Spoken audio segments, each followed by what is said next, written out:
mathire kĩharo-inĩ kĩa Mũthaiga kũnyita itemi ikĩrĩka-inĩ rĩa gatatũ rĩa mũthako ũyũ ũrĩa ũrũgamĩrĩirwo nĩ kambuni ya Safaricom. Harĩ marima mothe 18 marĩa mũthaki abatie kũingĩria mũbira, Manji amathire pointi 19 marima-inĩ 9 ma mbere na acoka kũmatha pointi 22 marima-inĩ 9 ma mũico. Lucy Njoroge agĩcangarĩra mwena wa atumia emathire pointi 40 na ahota 40 na pointi 1. Manji akĩnerera ũhotani wake augĩte ona ndererĩgagĩrĩra kũhotana. The course was in phenomenal condition. I think all the professionals at the Kenya Open must have had a really tough time. And yeah, I think good competition all around, and it was a good day out. Gushani ni gefu ad Abdara ni uhotanire mwana wa rume na Hit Cape na Banis Ginja. Mahotana gushani ni a drive challenge. Guku na Keri Mungai akihotana birika-inĩ cia aruti wĩra a kambuni ya Safaricom. Manji ni akũngũire igeria rĩa kwarahũra mũthako wa golf bũrũri-inĩ na mawega marĩa marũmana na ikinya rĩrĩ. When I was growing up, juniors were not as accepted. And I say accepted in terms of juniors were part of the golf club, but they were not a priority. There was JGF was really the only outlet. Like you could play at any course for 100 bob, whatever it was.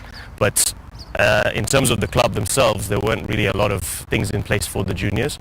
Now I think it's grown to a point where juniors are seen as the future. Like Njoroge playing the Kenya Open last week was like, it was inspirational. You know, it's the first time we've had a junior or anyone reach that level at the Kenya Opens. Birika cia Safaricom Golf Tour igũkorwo igĩthiĩ mwena wa Nyanza na icoke ithiĩ Machakos na ona ciarĩkĩrĩra ahotani a round ciothe macemanie final-inĩ mwena wa Vipingo mweri wa kanana.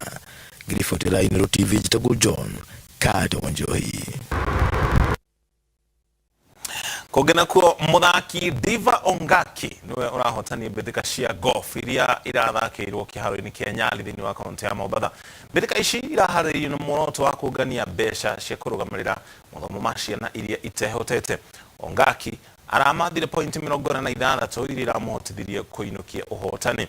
Oliver Habure nake ararĩkirie na pointi 43 nake Tom Soigwa ararĩkia arĩ wa gatatũ. Captain Mary Kandu nĩ arahotire mwena wa atumia akĩrĩkia na pointi 38 nake Joyce Masai ararĩkia arĩ wa kerĩ, gũkũ Helen Wanjiru akĩrĩkia arĩ wa gatatũ na pointi 36.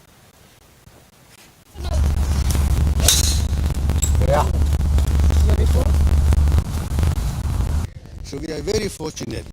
Today we have 184 golfers playing, which is a big turnout for a charity golf tournament. The talent identification program is to help us to give high quality education to young people from the coastal region who cannot afford excellent education.